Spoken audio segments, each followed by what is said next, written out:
जय हिंद दोस्तों, वंदे मातरम। मतलब ये चीज़ तो लिटरली कोई सोच भी नहीं सकता था कि अतीक अहमद के मामले में कभी ना कभी सीमा हैदर का नाम भी आ जाएगा। वही सीमा हैदर जो कि पाकिस्तान से भागकर भारत आई है शादी करने के लिए सचिन के साथ में।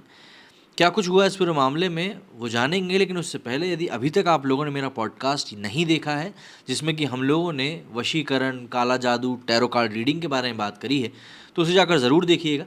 डिस्क्रिप्शन में उसका मैंने लिंक प्रोवाइड किया है, आई बटन के ऊपर भी आपको लिंक मिल जाएगा।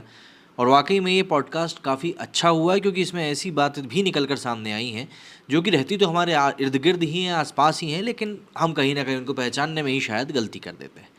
अगर बात करें हम सीमा हैदर और शाइस्ता परवीन वाले केस की, तो इस समय समझने वाली बात यह है कि यूपी में माफिया अतीक अहमद की पत्नी बेगम शाइस्ता परवीन और अतीक के भाई अशरफ की पत्नी जैनब के पास अब पैसों की कमी सामने आने लगी। दरअसल अब दोनों अतीक और अशरफ की बेनामी संपत्तियों को बेचने की जुगाड़ में लगी हैं ताकि वे अली और उमर को जेल से बाहर निकाल सकें और अपना साम्राज्य खड़ा कर सकें। दोनों इसके लिए वकील विजय मिश्रा को शामिल कर बेनामी संपत्तियों को बेचने की जुगत में लगी। काफ़ी हद तक बेनामी संपत्तियां बिक भी जाती, लेकिन इस बीच सीमा हैदर अवैध रूप से भारत आ गई। अब आपके जहन में ये बात आना बहुत हद तक लाजमी है कि सीमा हैदर के नेपाल के रास्ते भारत आ जाने से शाइस्ता परवीन को क्या हुआ।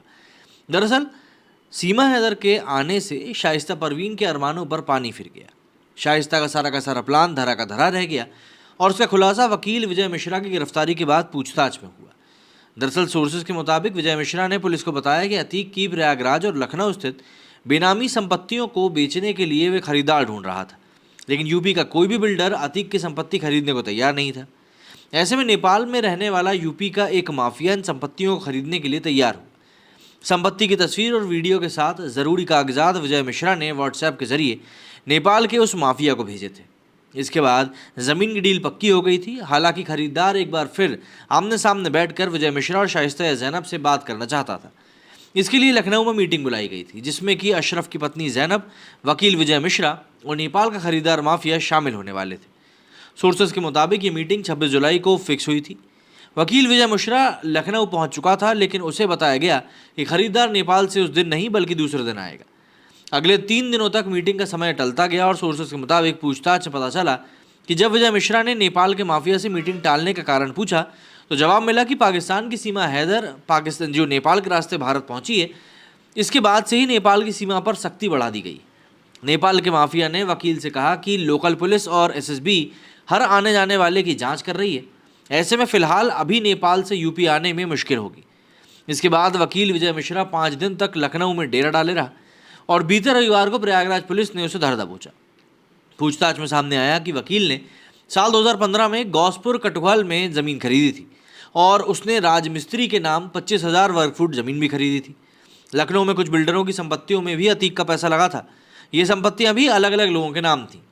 एसटीएफ और प्रयागराज पुलिस इसकी जांच कर रही है। अगर हम लखनऊ ये बात करें कि जैनब जो है क्या वो लखनऊ के आसपास छुपी है, तो जानकारी के मुताबिक पुलिस पूछताछ में विजय मिश्रा ने बताया कि वे बेनामी संपत्ति का सौदा करने लखनऊ पहुंचा था।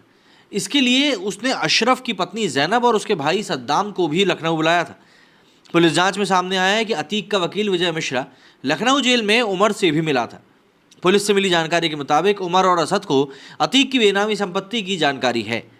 पुलिस उमर से लखनऊ जेल जाकर पूछताछ करने की तैयारी कर रही है और इसके साथ ही जैनब की भी तलाश शुरू कर दी गई है जो लखनऊ के आसपास छुपी हुई मानी जा रही है। तो ऐसे में एक बात जहन में आनी तय है कि जैनब और शाइस्ता के दिमाग में असल में इस समय चल क्या रहा है। तो जैनब पुलिस के हत्थे तो चढ़ी नहीं है, मगर अब पुलिस और एसटीएफ को शाइस्ता और जैनब को लेकर कुछ अहम बातें पता ज़रूर चली।